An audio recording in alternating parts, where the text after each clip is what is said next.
sniffing the air after anything that smells of meat. Oh, she's going up the termite mound a little bit. Well, for me, I just want to follow them whenever I can, because there's always the potential that we could find one of their dens. Is she digging? She is indeed.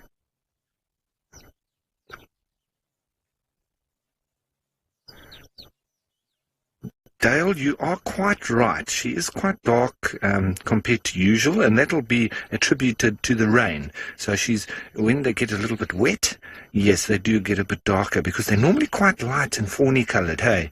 Absolutely. But at the moment, I would say that she's probably been wandering around right through the rain. Hyenas don't really bother for much. And she's digging there. I would seriously hope that this is potentially somewhere where she's looking to go in. That's what we're after. We're after a den site, but whether or not she's now opening up or just excavating a little bit more of the entrance of an existing den, or if she's just making a spot where she can go. She's going in there. This might be one of the clues I've been looking for, everyone.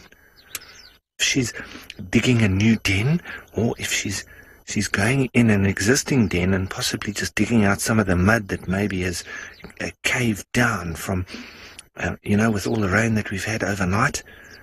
Or she could just be excavating, as a dog does, whenever it wants to just lie up, maybe just excavating a little bit, just to make that little soft bed where she may be laying down. So it's not necessarily a den site.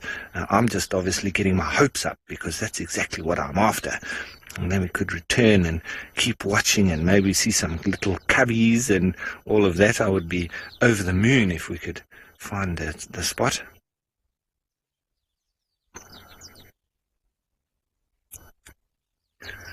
Stanley, I'm not sure if she's pregnant. Very difficult to tell with hyena.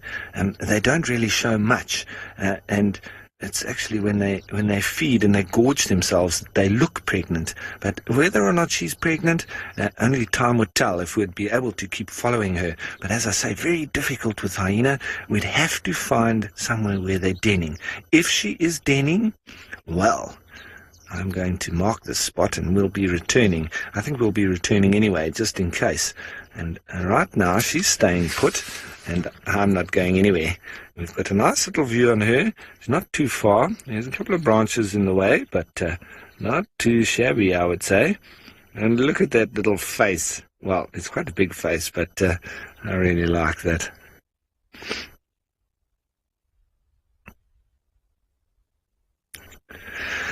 Anna-Marie, interesting question.